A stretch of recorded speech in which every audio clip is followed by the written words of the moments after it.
it enters us again.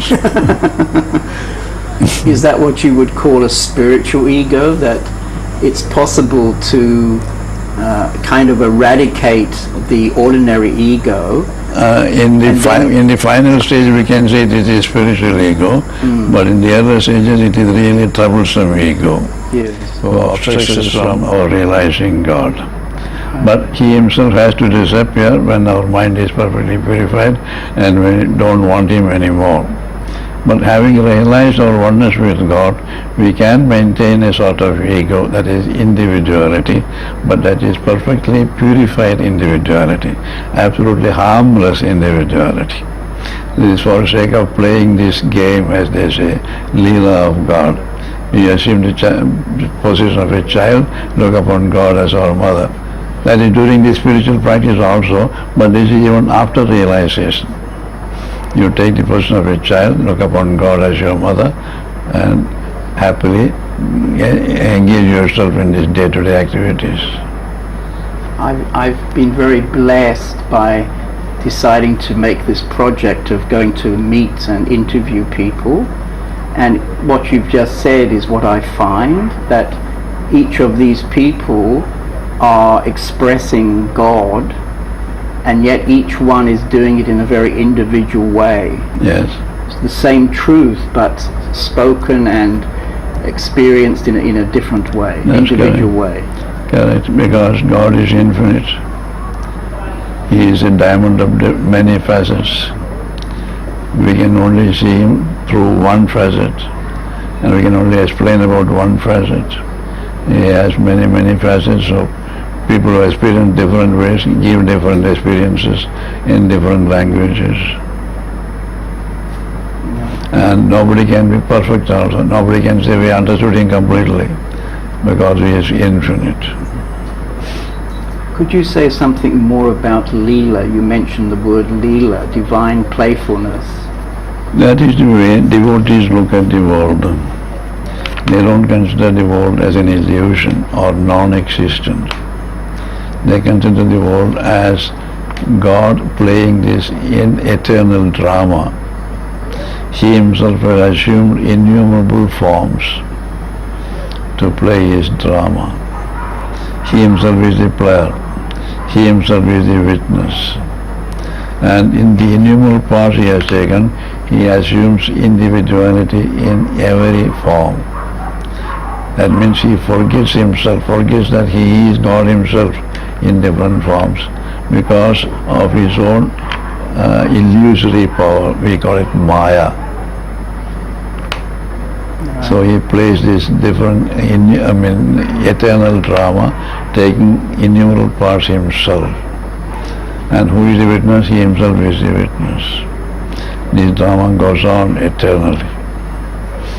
That is the way devotees look at it. But jnanis, or those who have been following the path of self-inquiry, like Ramana Maharshi also, they say it doesn't exist at all. It is just creation of the mind. In whatever way it is, we see before us concrete forms. We cannot deny that they do not exist. We have to deal with them, you see. So we appreciate that what the devotees say, that is a Leela of God. It may be a transitory game. It is ever changing. What happened this minute is not, the next minute is different, next minute is different. Eternally changing game. And am I right in thinking that, for example, at the moment in the world there is a war between, in a sense, good and bad, but in fact the divine Leela is also playing out through the bad? It is a divine Leela only. In the Leela, everything is permitted.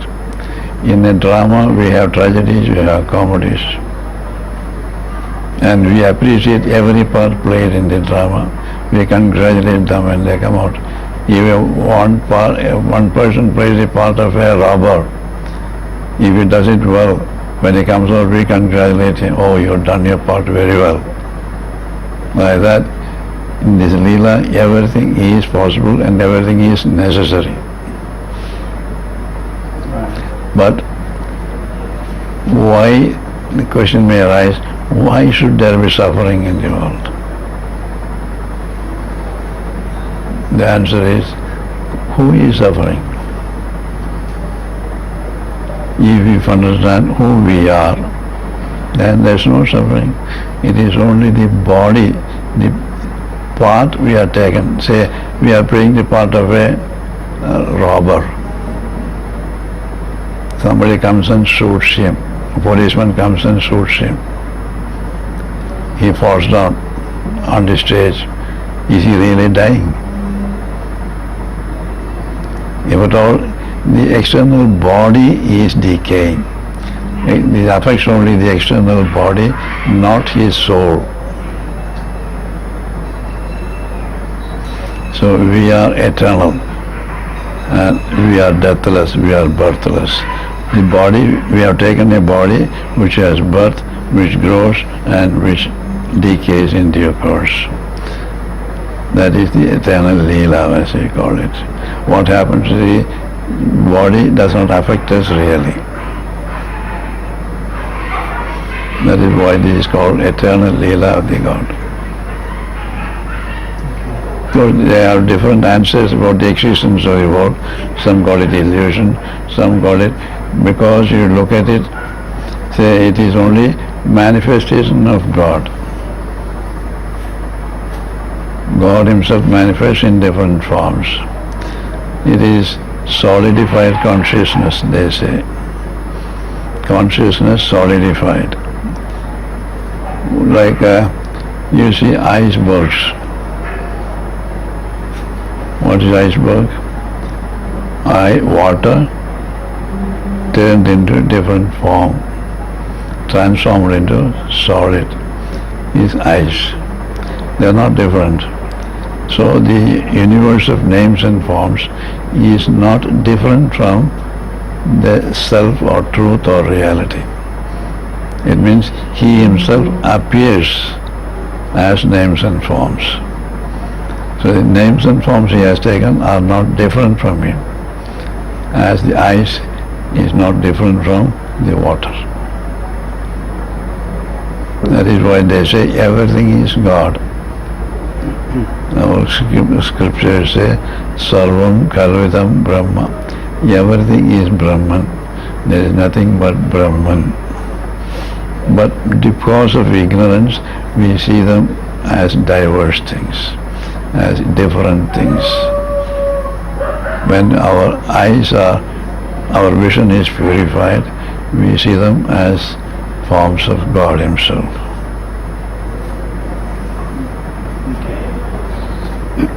Ramana had said that self-inquiry was the most direct method to realize the self. What do you say about self-inquiry? Because I understand in your ashram the focus is on devotion. Self-inquiry is one of the ways of approach.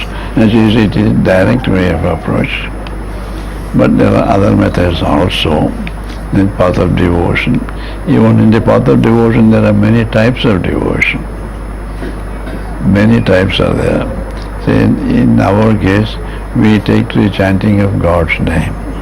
We say Om Shri Ram, Jai Ram, Jai Jai Ram. In that Ram stands for the Supreme Being. So when we chant Om, Om is his Supreme Being, that is everything and beyond everything. Ram is the substratum for his manifestation, and Shri is the manifestation itself. That is the power of manifestation. So Om Shri Ram means covers everything. The Supreme Being, the substratum for the manifestation, and the manifestation. So when you are chanting Ram Nam, we are thinking of the Supreme, everything, and that is beyond everything. When we go on thinking like that, our mind is taken away from all the worldly thoughts and gets perfectly purified. So the purpose of our spiritual practice is only for purifying our mind, taking away all the dirt that has been accumulated all these ages.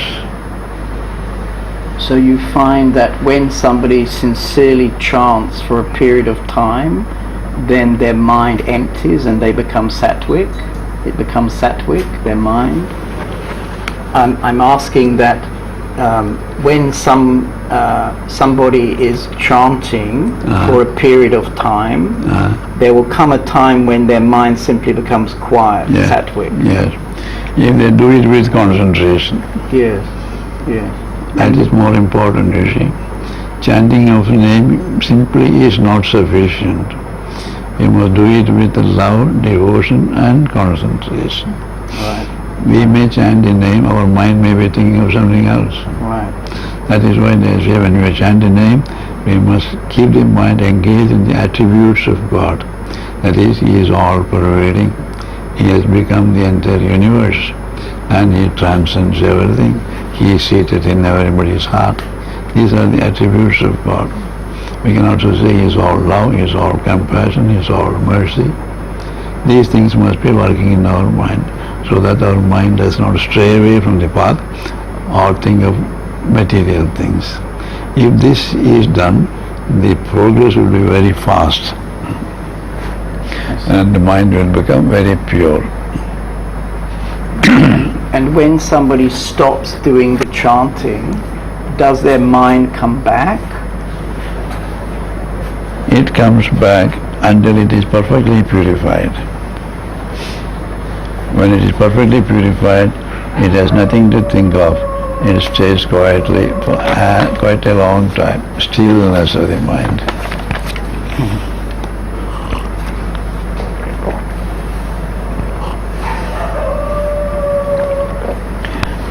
It is so, to attain the stillness of the mind, we are all trying. In the still mind, God reveals Himself.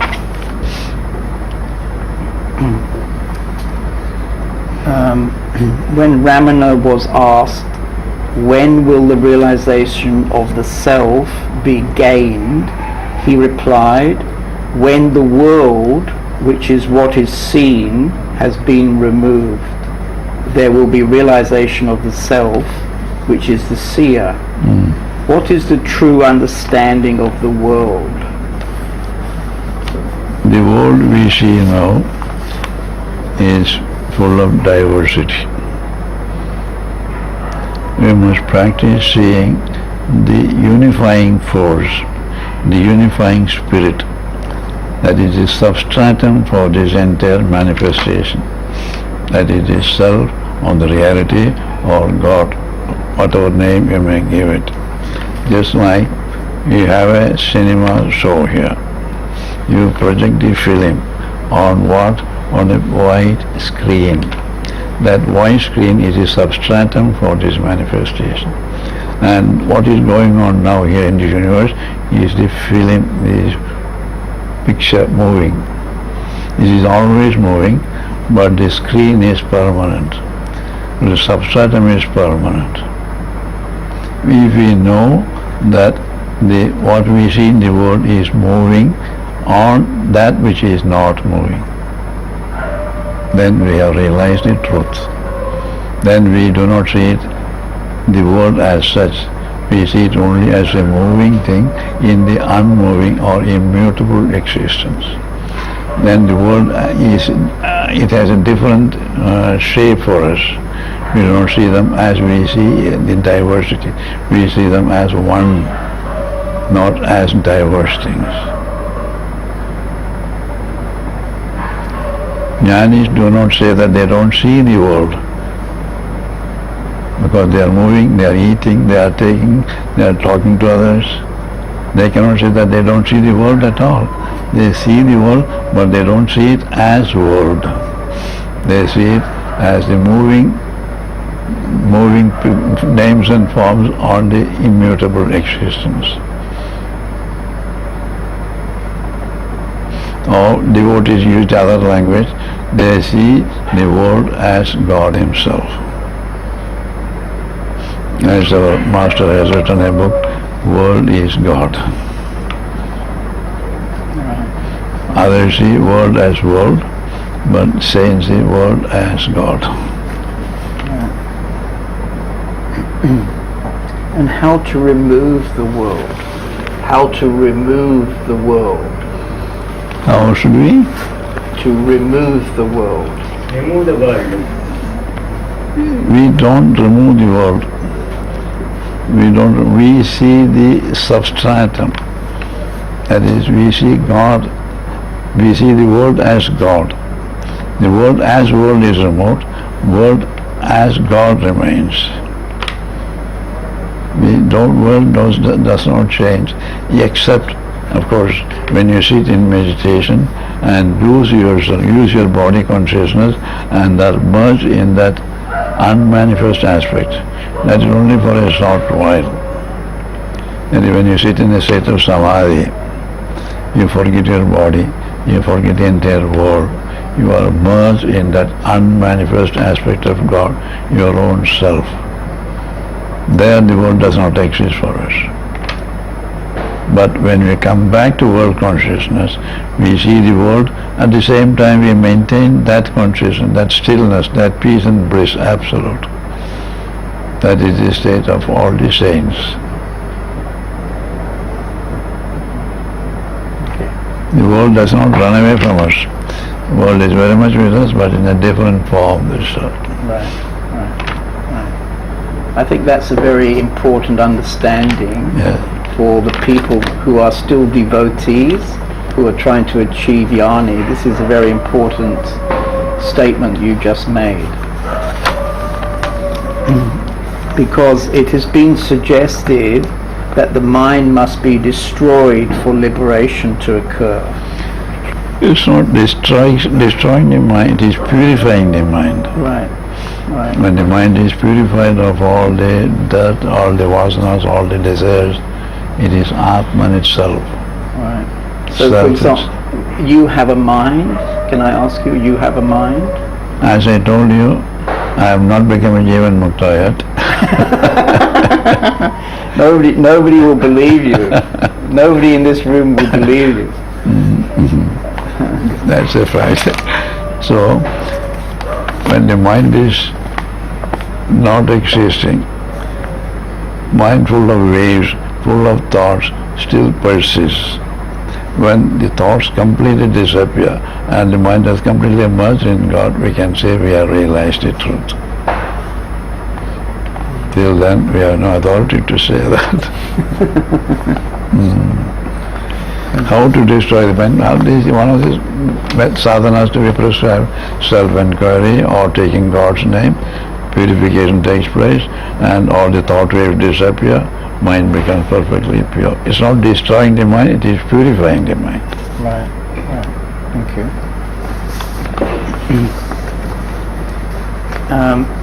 What about vasanas, the tendencies of the mind? They all have to go before we can realize the truth.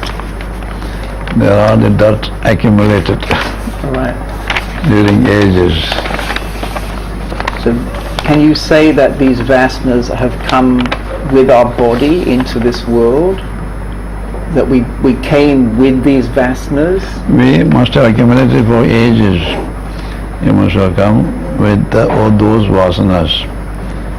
And we may add some more, carry forward, it goes on till the whole thing is destroyed. And how to destroy the vasanas? This is only the way. When we have made the mind pure, and when we have realized that we are one with that absolute truth, then the vasanas are all destroyed.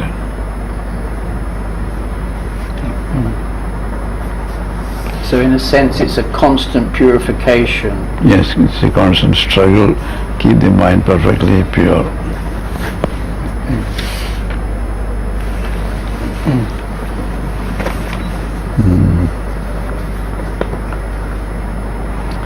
At the end of Ramana's book, Self-Inquiry, he says, "He who is thus endowed with a mind that has become subtle and who has the experience of the self is called a Jivan Mukta." Yes. Is this the state that can be called self-realized? That's right, it's called self-realized. Yes. Yeah. And then And when one is immersed in the ocean of bliss and has become one with it, without any differentiated existence, one is called a Vihamukta. Videha Mukta. Sorry, Vidya. As far as I understand, there is a Jivan Mukta is the experience gained when we are in body. Right. This liberation can come even when we are leaving the body or after we leave the body. Right. That is Videha Mukta. As far as I may be right or I may be wrong. Mm-hmm. As far as I can understand, this is the difference. I see. Jivan Muktas are called realized souls who are in body. Those who have left the body and realized at the time of leaving the body, they are called Videha Muktas. See, what happens is, this death alone does not liberate us. Death of this particular body does not give us liberation. What is to die is the ego, the body, the mind, intellect and the senses. All these must go. These are all called subtle bodies. All these bodies must go. Then only we are fully liberated. But when this body dies, we carry the other bodies with us. The astral body, the mind is with us, the intellect is with us. We are not completely dead. We have only dropped one part of our body. Then we are not liberated souls. So then we take up another body. We can, till we take up another body, we carry on with this subtle body, astral body. And we bring back all We the bring things back we had already. all those who are carried with us, all those we had accumulated during the previous birth. We come back as a small child, grow up, work out those things in our life. This is what I understand as Videha Mukti. Can I ask you, you had mentioned before about Jivan Mukta. How could we as devotees, how could we tell who is a Jivan Mukta, who is not a Jivan Mukta? It is difficult for others to understand. Difficult for us. You see, we would all say that you're a Jivan Mukta, and yet you're saying you're not a Jivan Mukta. It's difficult for others to understand. We ourselves have to know whether we are in a cage or we are out of the cage. Can you give some guidelines for this Jivan Our Mukta? guidelines are this: when we know we are the entire universe, or that we are the all-pervading reality, and we are one with everything in the universe. We are no longer bound by the ego. We have become Jivan Muktas, or we are realized souls. But when we see other person different from us, other person, oh, I have nothing to do with him. So I am in a small shell, that is ego-controlled life. That is not Mukti or Jivan Mukti. That is ignorance.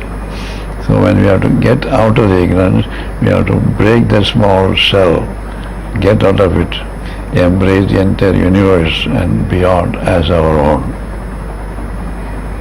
We can know ourselves, it's not difficult. As I told you, as the bird is in the cage, it knows it's in the cage. And when its cage is open and it flies about, what freedom it enjoys. This we can enjoy. As I've been traveling and meeting some people, some teachers to make this interview, there seems to be some common attributes. For example, a certain availability, a certain stillness, a certain peacefulness. Even I can use this lila, a certain playfulness, and these attributes seem to set these people aside from the most of the people. Yes. That is naturally, when they are one with the entire universe, they are not bound by the ego and all the pairs of opposites that have been troubling them so far. They are not affected by what happens in the play of God, that is in the universe. They know they are the self and not the body or the mind or intellect. So they take everything easy. Say, suppose you come and abuse me. I know it's affection. You are telling something. Why should your word affect me? I am unaffected by all these things. Even if fire comes and touches me, I am not burned by the fire. Even water comes in, water cannot wet me. I am the self. They always remain in that consciousness. They say Buddha had so much patience. Gautama Buddha had so much patience. When somebody went and started abusing him, using filthy language, he heard everything, smiling. And when that man's vocabulary was exhausted, Buddha asked him, my dear friend,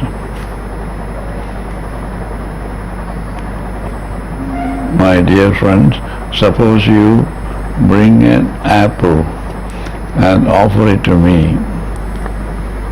Suppose you bring an apple and offer it to me. I don't accept it. Where will it remain? He said, it will remain with me. So whatever you have said, I have not accepted. So they remain with you. That much of patience they have. They don't feel that abuses or something else that in any way affects them. Because they are identifying themselves with the self only, whereas we are identifying with the body. That is the only difference. So when you see us sitting here, you see us as the self. We see body plus the substratum. Right. We see the whole, everything in the universe is based on the substratum, that is self. So when we are progressing on the path, our vision also gradually changes. And finally, when you are established in it, it is completely changed. I see. You're saying that there is a gradual movement into the depth of the self. That's right, according to the purification of our mind. I see. As we say, we see with very dark glasses. We see everything dark. The tint gradually becomes less and less. You see everything clear. So when you realize the truth, our vision is perfectly clear. We see everything as they really are. And it's generally accepted that there is a certain moment, there's a certain aha when this clarity is coming, but you're saying it's a gradual. It is gradual, but when you get it, it is just sudden, you see. Right. When you finally get it, I am that. But they also say at that time, though they say I have got it, but I am the same thing, I have been the same before. I only did not know that I was that. That has been with us, that is with us, but we don't know that it is with us. We don't know that we are peace and bliss absolute ourselves. But when that is removed, we know that we are that, and we have been that always. That is just like a man who has got a heavy purse in his pocket, but has forgotten all about it. He says, I have no money at all, I am a beggar. And somebody comes and says, see your pocket, you are a wealthy man, you got a lot of money in your pocket. Oh, he puts his hand in his pocket, I got a lot of money, I am a wealthy man. So he has forgotten all about his wealth. and pretends or feels that he is a poor man. That's what we are doing now. Being bliss ourselves, we are pretending that we are miserable creatures in this world. And Guru comes and tells us, you are not miserable. You are peace, bliss, absolute. You have forgotten that. Meditate on that.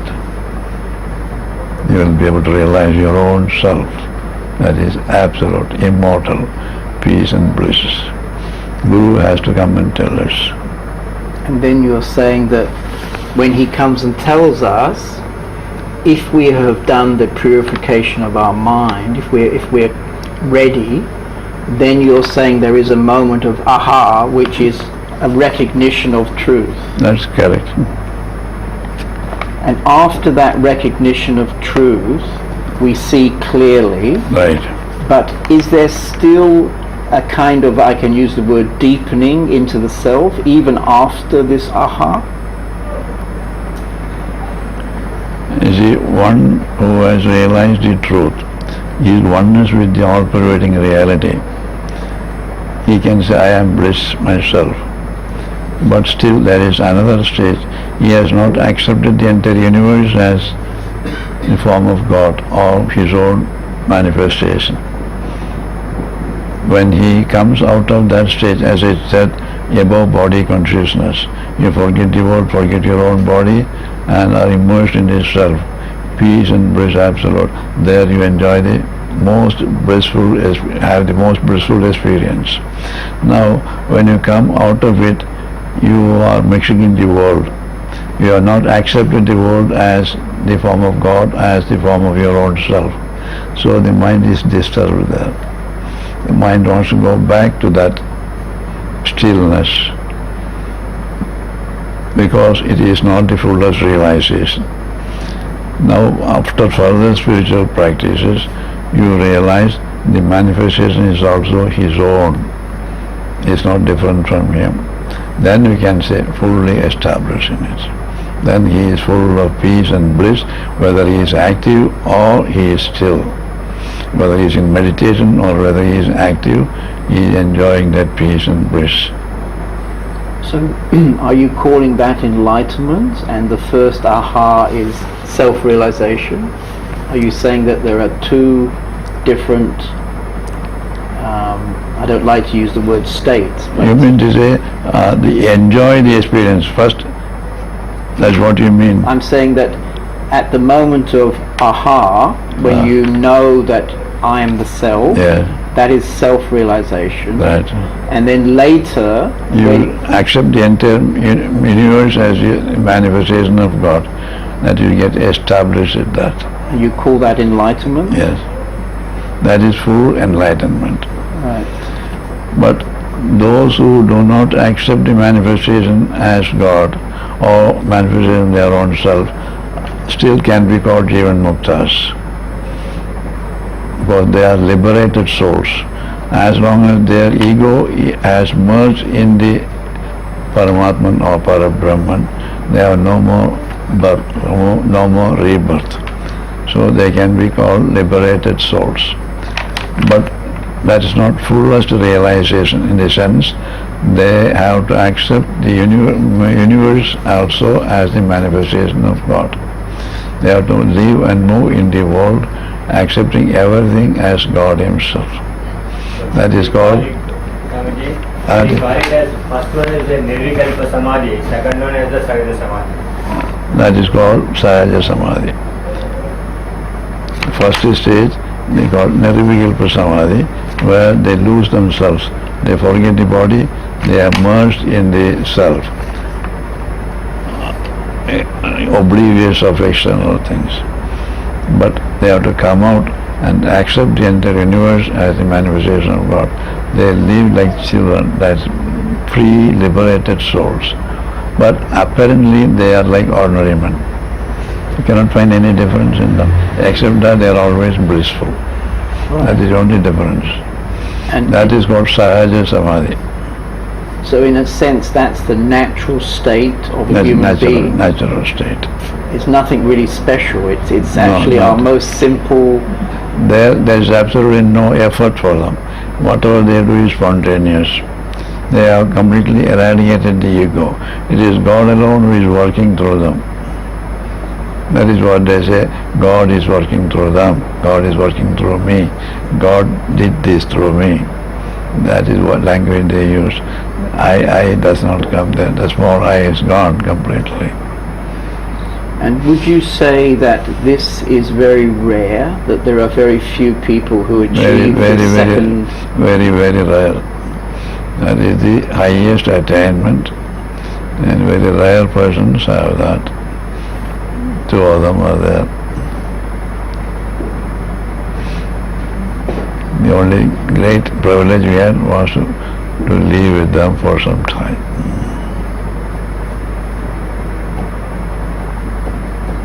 And if we look out into the world now, could you suggest some other people who come in this category? It's very difficult. Very difficult to recognize them also. The only way we can recognize them is many people flock to them for advice, for help, for peace. And when we really go to them and sit at their feet,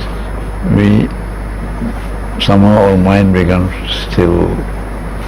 All the waves disappear because of their influence.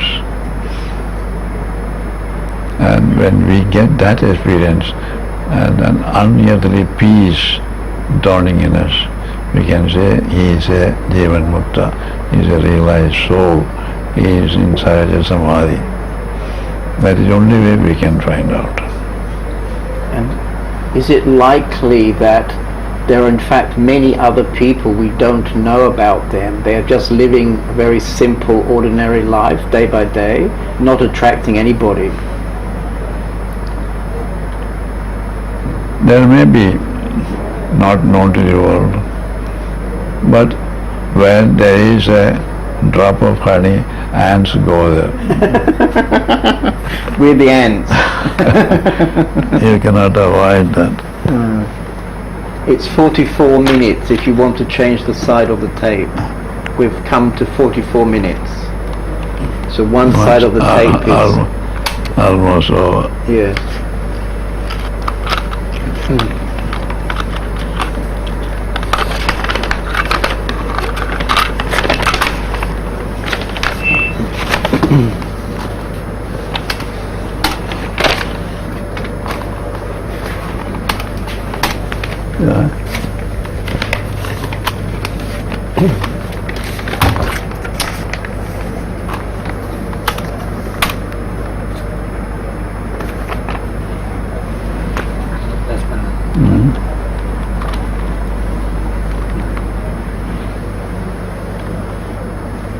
Yeah. Thank you. What is it next? We've got to number 9. It appears essential to meet a guru and stay with that guru. Who is the guru? How to recognize a guru? It is essential for people on the path to get real guidance from a realized person. So he is called the guru. But to find out the guru, as I told you now, it is not easy. We can see many people approaching him, adoring him. So we may also go there, sit at his feet in all humility, receptive. Then we will experience the peace and bliss radiating from him. And we can say, he is the one who can be trusted, who can guide us.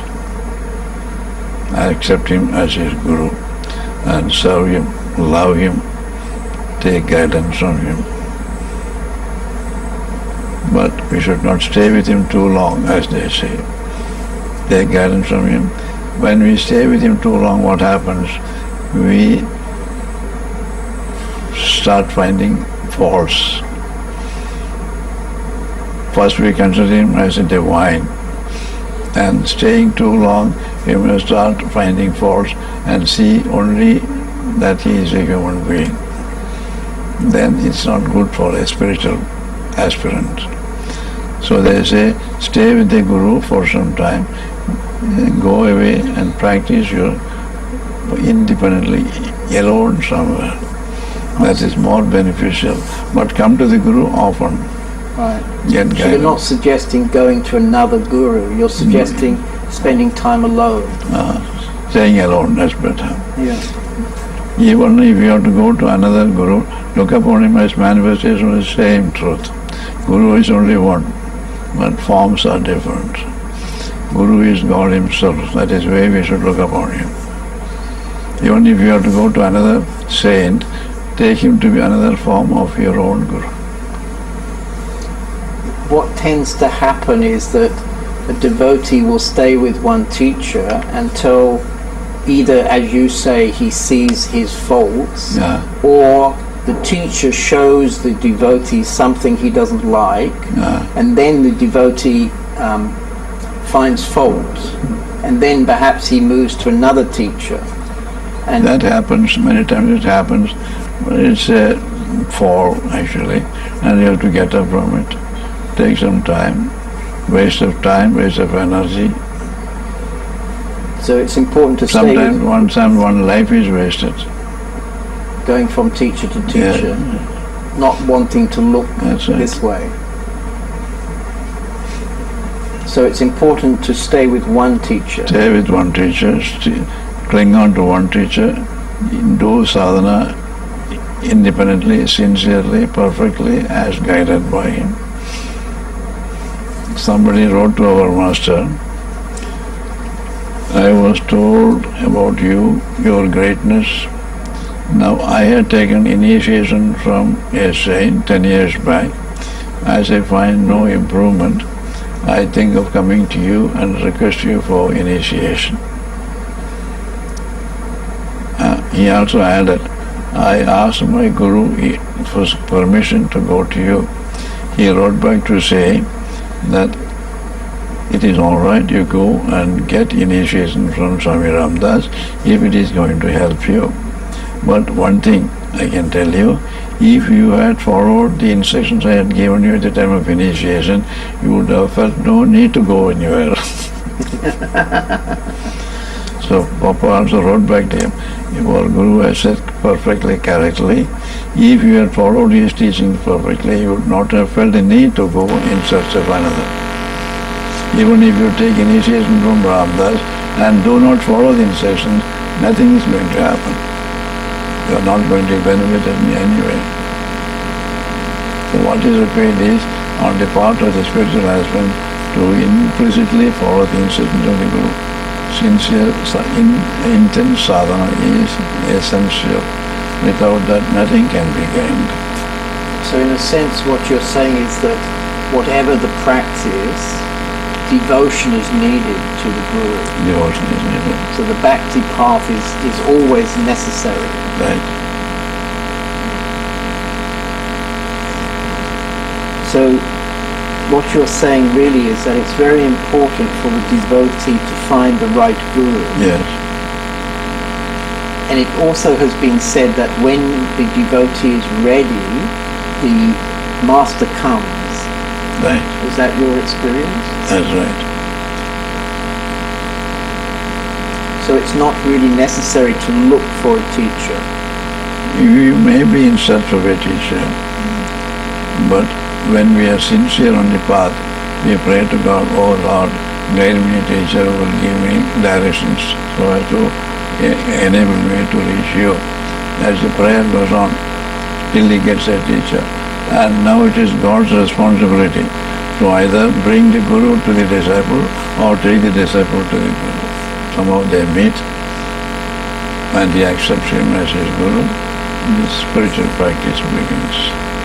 So God arranges everything if we are sincere.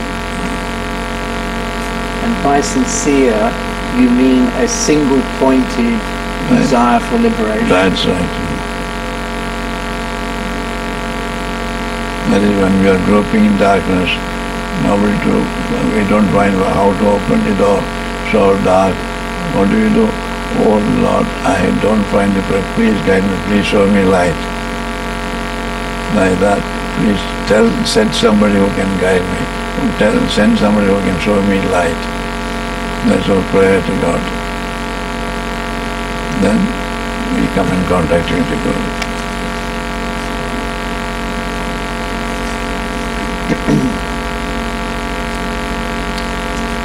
Ramana's devotees were very devoted to him, and he in turn was devoted to Aranachara. Can you say something about the Bhakti devotional path? That's always the case. All the devotees, if they are sincere, should be 100% devoted to the Guru. They must look upon the Guru as God himself and serve him, think of him day and night, dedicate their life to him. Naturally, the Guru also loves all the devotees very much. It's the mutual understanding. It comes automatically.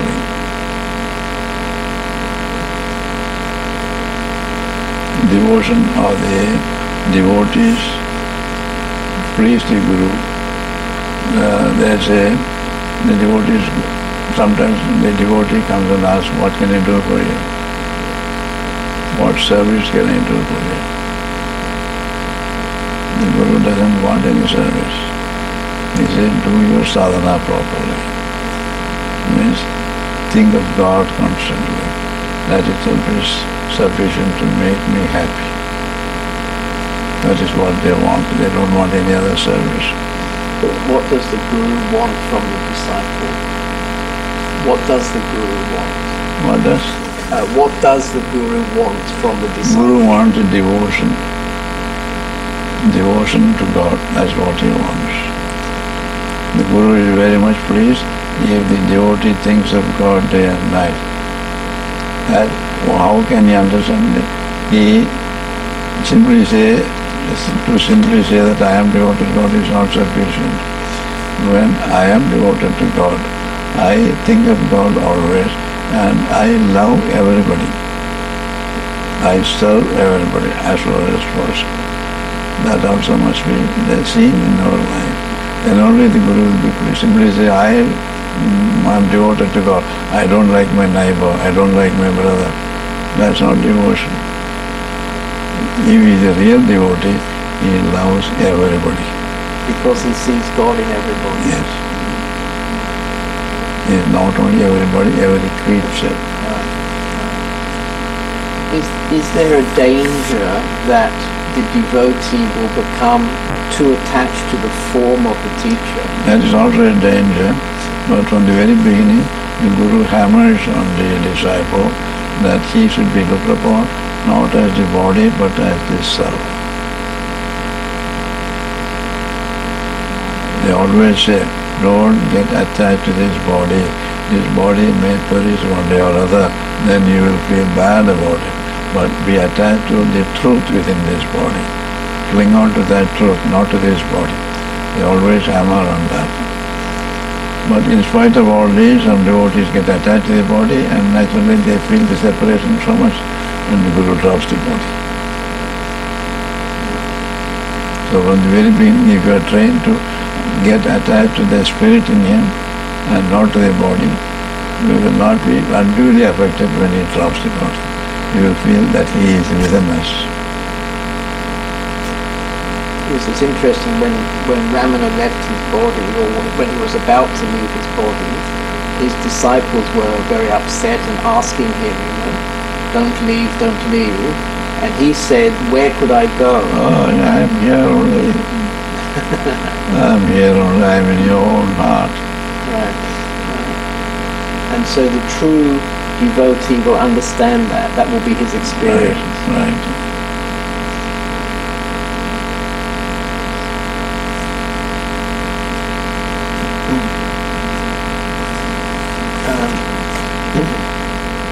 This is a strange question.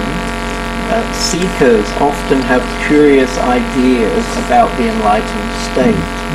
For example, some seekers think that the enlightened sees the world as a grey nothing while sitting in eternal bliss. I mean, this is one popular idea perhaps. Can you tell us how the enlightened one sees and acts in the world. I mean, you've spoken already during the interview, but could you address this misconception? They don't, you cannot say that they see nothing in the world. They see the world, they see the names and forms. They know that they are all forms of God. God himself has taken different forms. God himself is playing this eternal drama. That is their vision.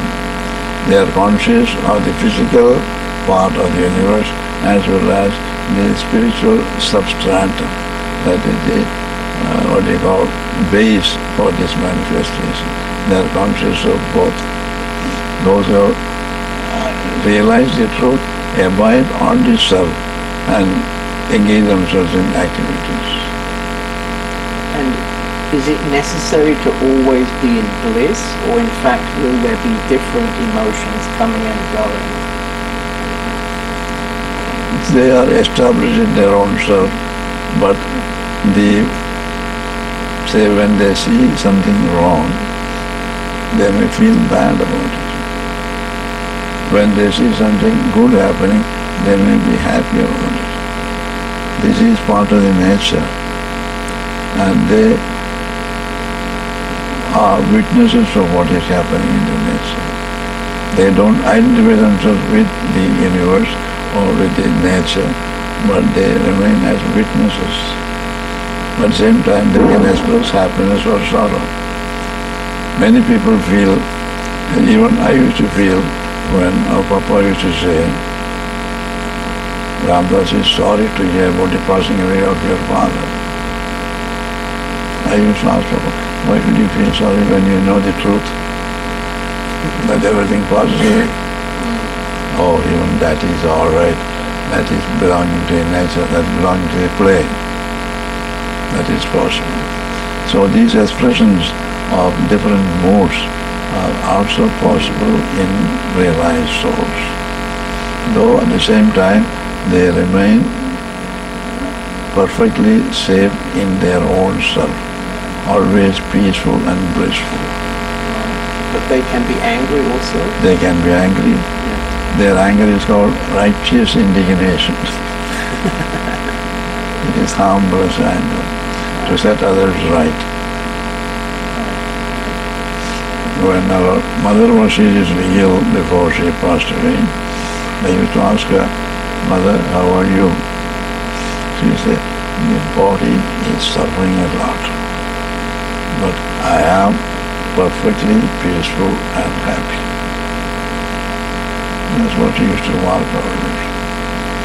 So I and the body, they know, are different. But ignorant people have only one body. I am the body, nothing more than that.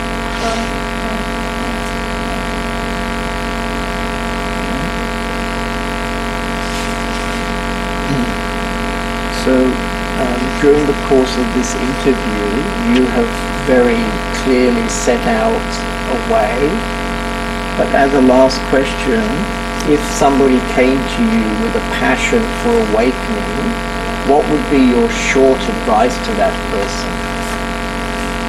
With a passion for enlightenment, what do you mean by that? Passion for awakening, a strong, serious longing for awakening. That's a question for... Want to get himself enlightened. Yes. He was sincerely focused on that. Yes, we have to tell him that he has to pass through some disciplines to gain enlightenment. He has to purify his mind. He has to pass through the course of sadhana prescribed for that purpose. Take the advice of some saints, get initiation from them. Then they will be able to get enlightenment. That's all we can guide them. When you say initiation, do you mean to become a sannyasi? Or not necessarily.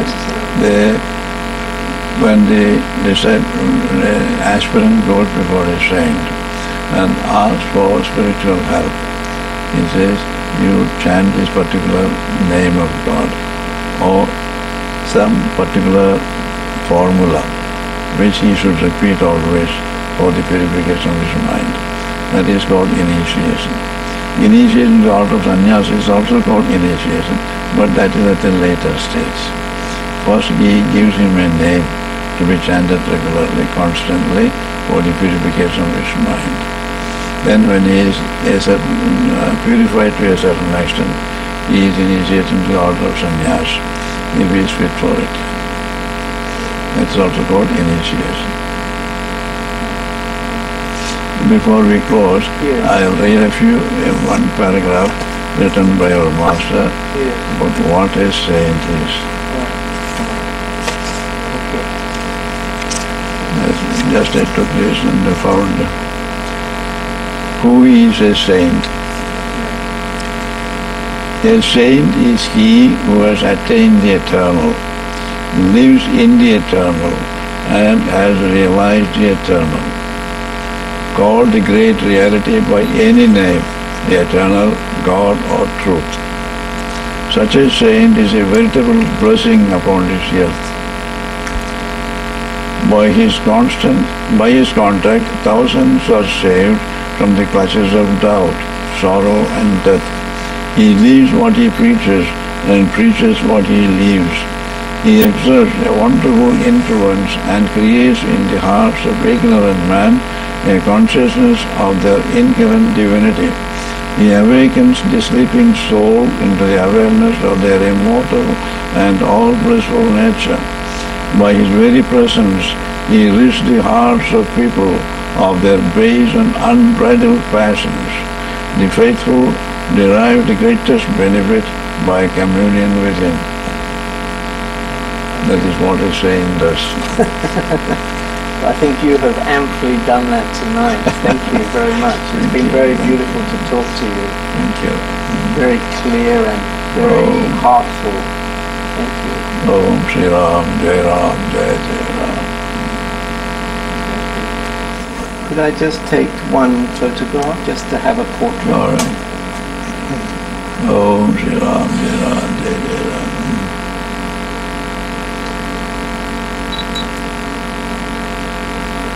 I'll show you. No. Are you happy with that one?